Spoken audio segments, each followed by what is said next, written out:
Miss Amor, para akong nakalunok ng pakwan, ano? Ay, nako. Hinihintay ko na lang ang panahon na makakatulog akong nakadapa uli eh. Pangit ba? Alin ang pangit? Ewan ko. Ang tingin ko kasi, pakiramdam ko, pagka naglalakad ako sa kalye, ang mga tao lahat nakatingin sa akin. Ang laki-laki ko na eh. O paano namang hindi ka lalaki? Wala ka namang ginawa kundi kumain. Pagka naman hindi lumaki parang dambuhalay ang magiging anak mo, ikaw rin ang mahihirapan sa panganganak, baka kala mo. Ay, si Mang Ben. Yan Bamben?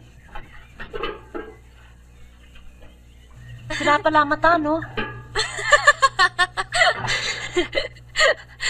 Hi, Mang Ben. Hoy, dinala kita ng paborito mong isimada, malalaki. Naku, naku, Mang Ben. Pinaglihi ko yata itong baby ko dyan sa ensaymada eh. Baka bilog na bilog ang mukha nito ah. Kulang na lang budburan ng asukal. Ang laki-laki no, kambal yata eh.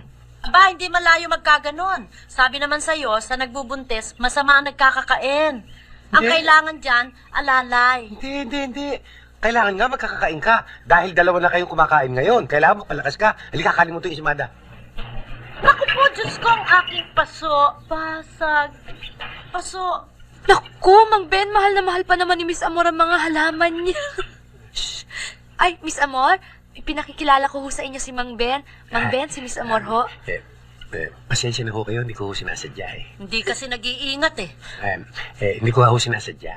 Padaskul-daskul kasi ang kilos eh. Hindi ko nga ho sinasadya eh.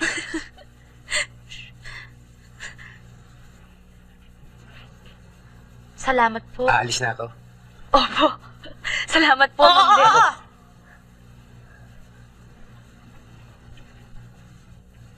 Pasensya na kayo, hindi ko sinasadya talaga. Hindi ka kasi nag-iingat.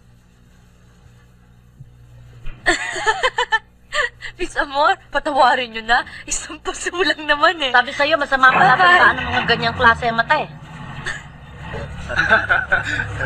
Oh, Arnold, yes.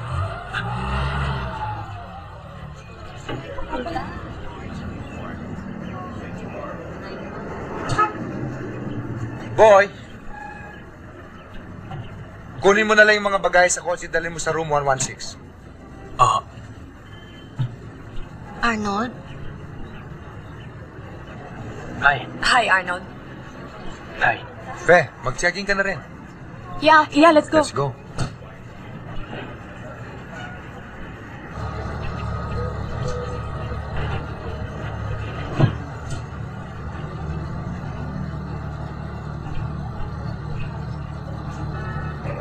Ikaw lang.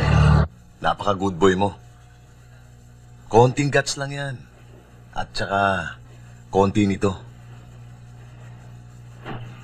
Ano ba problema mo? Kulang ba sa guts? O kulang nito? Siguro nga.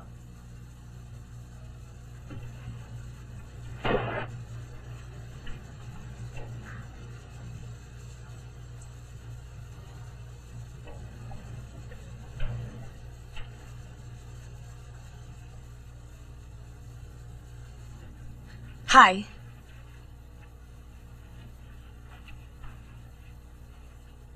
Hindi mo pa pala tapos yan, ano? Dapat pa Xerox mo na lang. Baka magka-cramps pa yan daliri mo sa kakakopya. Wala akong pera pang Xerox eh.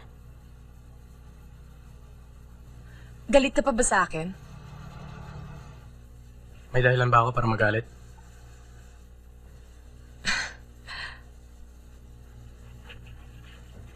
I don't know nga eh. Kaya nga I'm asking. Palagi mo akong ini-ignore sa campus. Dahil ba sa misis mo? Hindi ganun kakitid ang utak ng misis ko. Lucky you. Well, I think naman she's a nice girl eh. Sabi ko nga kagabi sa mami. Doon ako natulog sa hotel kasi eh. Dito sila nagbabakasyon. May convention yata ang papa mo? Well, anyway, ang sabi ko, okay naman si Cecile. Medyo naive, pero okay na rin. Paano mo naman nalaman na okay si Cecil? Hindi mo naman siya kilala. Galit ka pa nga sa akin, Arnie. Look, I'm just trying to be nice to you. Huwag mo naman akong bastusin, oh. Sorry ha. Pasensya ka na, pagod lang ako. Pumunta ka na lang sa dorm ko mamaya. Ipapahiram ko sa'yo yung copy ng librong yan. Baka may masabi ko pa sa akin, ha? Okay?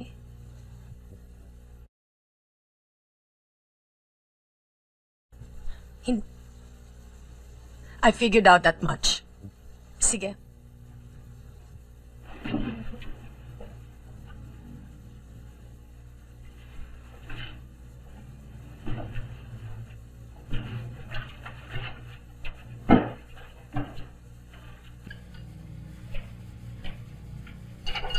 Saan ka ba nagpunta kanina? Pinuntahan kita dun eh. Wala ka? Galing ako sa dorm. Akala ko nagpunta ka sa daddy mo sa hotel. Ano naman ang gagawin ko ron? Arnold, bakit hindi mo sila bisitahin? Total, nandoon ka na rin lang naman. Kawawa naman ang mama mo. Pwede ba, sis? Kukulitin mo na naman ako tungkol dyan eh. Kasi sigurado akong namimiss ka na rin ng parents mo. Bakit ang tatay hindi mo? ka- Hindi ka niya binibisita kung namimiss ka na niya. Pwede ba? Huwag kang makialam sa family problems namin. Ikaw na tuloy ako ng gana. Napaka-nagger mo eh. Papasok na nga lang ako.